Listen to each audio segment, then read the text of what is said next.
सवाल: मैं एक लड़के से टेक्स्ट मैसेज के जरिए राब्ता करती थी, लेकिन अब मैंने तौबा कर ली है और एक बामल मुसलमान बन गई हूँ। हम ऑनलाइन टेक्सटिंग में मियाँ बीवी की तरह बातचीत करते थे। एक बार इत्तेफाकी तौर पर 1 घंटे से ज़्यादा की बातचीत के बाद मैंने टेक्स्ट मैसेज के जरिए उनसे पूछा कि क्या आपने निकाह कबूल कर लिया है, और उसने हमें जवाब भेज दिया। उसने फिर मुझसे भी यही पूछा और मैंने हमें जवाब दिया। रात हो चुकी थी।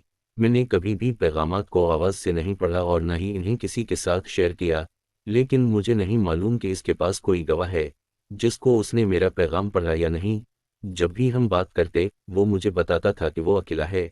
मैं अपनी इब्तिदाई नौइमरी में थी जब ये हवा और मजहब से बहुत दूर थी। मेरा वली इस सूरत हाल से बिल्कुल बेखबर था और अब मुझे वसवसा हो रहा है। सच पूछें तो मुझे ये भी याद नहीं है कि इजाब व कबूल के अल्फाज मौजूदा ज़माना में थे या माजी के दौर में।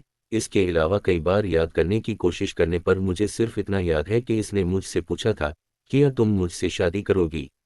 और मैं मैसेज के ज़रिए हमें जवाब दे रही हूँ और इसके बरअक्स मुझे मुसलसल वसवसा हो रहा है और अब इस लड़के से मेरा कोई राब्ता नहीं है।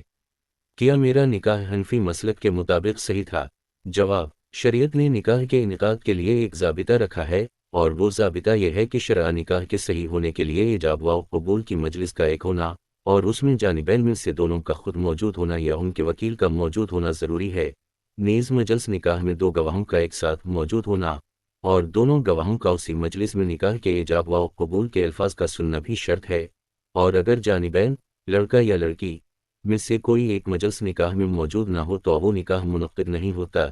इस सूरत में अपना वकील मुकर्रर करे, फिर ये वकील अपने मौक्कल की तरफ से उसका नाम मवलदीत लेकर मजलिस निकाह में इजाब व कबूल करें तो निकाह मुनक्किद हो जाएगा।